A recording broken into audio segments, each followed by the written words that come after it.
Hi, guys. Welcome back to our Naming Ninja new podcast, Naming in an AI Age. We are excited to have you today.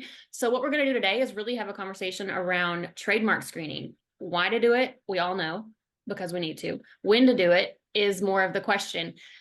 When in the naming process, we recommend doing it, some strategies that we've found over the years. And by we, I mean Mike and possibly Megan, because I'm still a newbie. But I think having a conversation around it could be fruitful. So let's get started. Mike, what are your thoughts on this and what have you learned over the years? Don't do trademark screening. It is the worst part of it. It's just going to, if you think you're having a bad day, when you start doing trademark screening, your day's only going to get worse. So my recommendation is never, ever do it if you want to have a good day, period. No exceptions. That's it. So what Okay. then how do we know we have a safe name?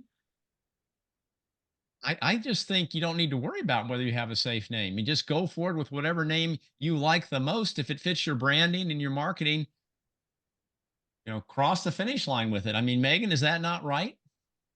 Mike, you and I both know that is 100% incorrect. Let me Oh, teach you my ways, Mike, that I have learned from you, Mike.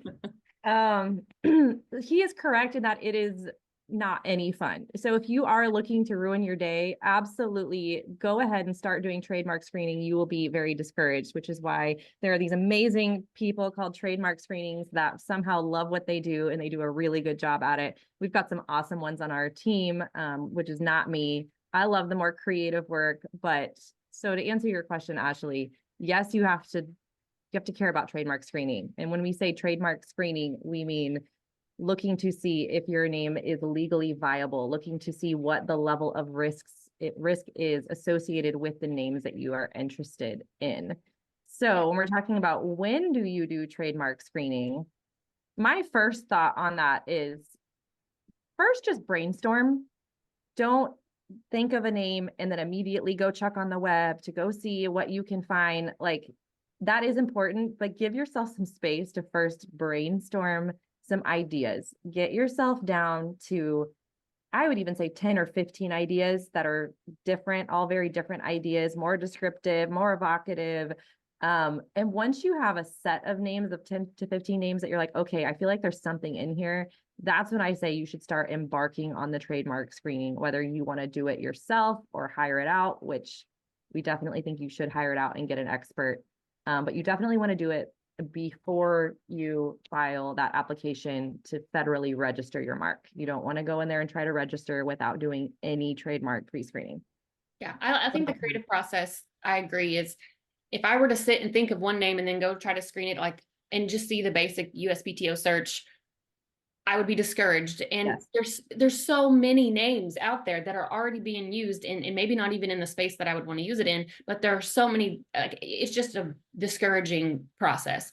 So I feel like going with a handful that you kind of agreed with, like, that you have that you like, and then taking it.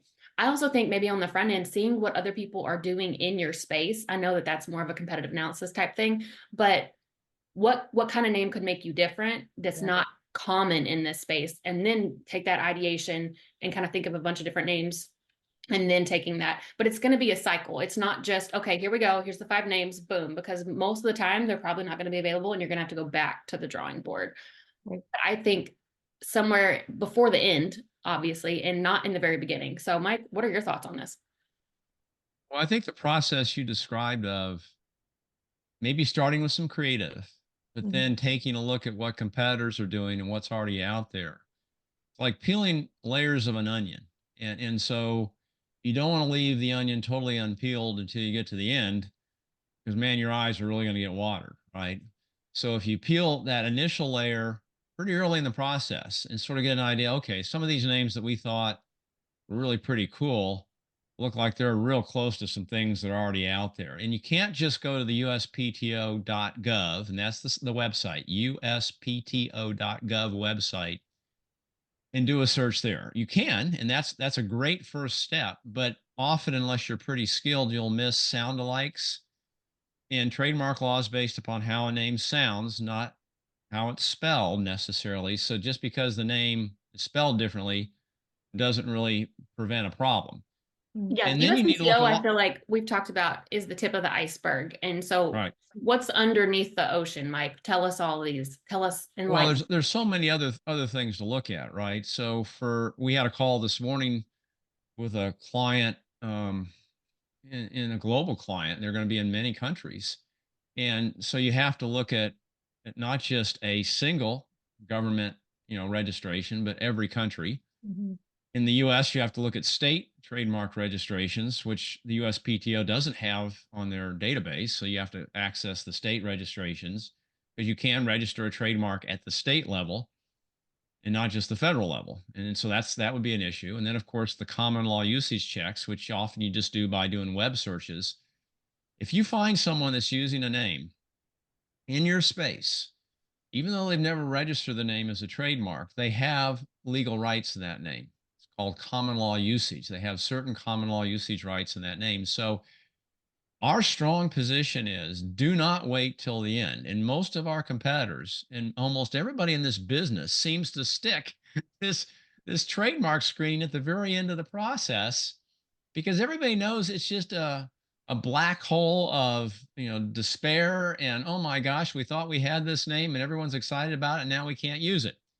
And we want you to avoid that. And so the way to avoid that is, as soon as you have a few ideas, start looking at some things, start becoming educated as to, well, these roots, these styles of names are probably taken in our space. And that's another way that trademark law works, is you can have the same exact name registered as a trademark in most cases, as long as they're for different goods and services. So you can have the Odyssey minivan, and you can have the Odyssey video game, and you can have the Odyssey line of blue jeans, and they can all coexist. They can all be registered trademarks, because the likelihood of confusion is pretty minimal. You're not going to confuse a line of jeans with a van that you're driving your kids to school in. But you need to start looking at that stuff. And that's why an expert is so important. We do our own trademark screenings. We probably do as thorough a job as many law firms do, because we want our clients to know before they then take it to their legal for the final full search that it's been fully vetted, right? Or pretty well vetted, and that we've identified most of the potential issues. So if you wait, do so at your own risk. So I stand corrected. I know I started this podcast by saying, blow it off, don't do it. No worries. Ignorance is bliss. When it comes to trademark law, ignorance is going to always bite you in the rear. It just will. I promise you. And so I have a please, question. please, please go ahead. So you mentioned, it could be in the same space, the same name in a different space. What about, I just think that some industries we've found over the years, you've found specifically, some industries are way harder to get a trademark than others. Are there any that you say, if you're trying to get a trademark in this space, you really need to do the front end work of looking it up?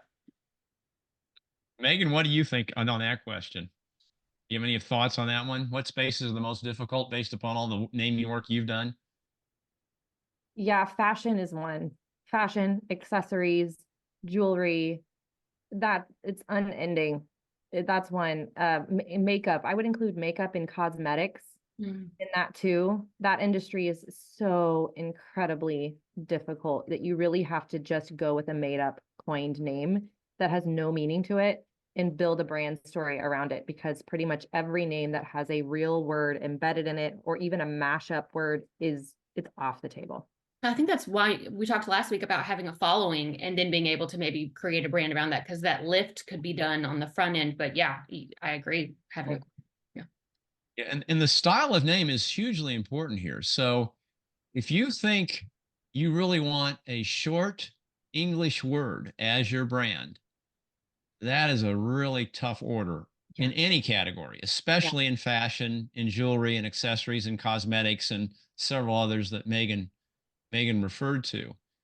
So you need to sort of go in assuming that the most obvious words are gone. Right. The suggestive words are probably problematic. A few of them might be available. If you're willing to go with something that's coined and made up, that's often safer from a legal standpoint, but of course it takes more time and money than to build the story around. So it's Yep. this inevitable trade-off. Lower risk from a trademark standpoint typically means more of an investment from a marketing standpoint. And that's just the nature of the beast. And that's why people like us exist, is we're trying to get you right where you want to be in terms of right in the middle. You want a name that can hit the ground running from a marketing standpoint without a whole lot of investment in time, but it's not so me too or so similar to other names out there that you're going to run into all kinds of legal issues before you ever, get out into market. Or worst case, you're out into market and you get the cease and desist letter a year or two after you've been out there, and you have to stop and start all over again. And that, we get a lot of business from folks that have gone down that path, right? Is that they punted on the trademark, they started using their name, they were small, so nobody bugged them. But then they're big, with the web and everything, they're selling online around the country. And sure enough, a few years later, someone else says, you got to stop using this name because we have the federal trademark and we were using it before you were. They've got to stop using it. And it's a painful, expensive time to make that kind of mistake. Far better to do this trademark screening early on, sort of manage your expectations, and to hopefully change the style of name you're after if you're having trouble getting your preferred style through. At least that's my thinking. I don't know what you guys think. Yeah, I think people who have been in this space in terms of doing trademark screening, I mean, if you are interested in talking to us about it, and our guru, Mike Carr, on trademark screening and all the questions that you have, we'd be happy to answer. We are, again, not trademark attorneys. So obviously at the end of the day, you would have that for your final walkthrough and legal vetting of everything. But we do work in this space and we do talk about it a lot. So if you're interested in it, please join us, listen in on our podcast. We will have some more regarding trademark screening and maybe when and how and all the things. So thanks for joining us this week. We'll continue next week as we talk more about naming. See you guys. Bye-bye. Bye.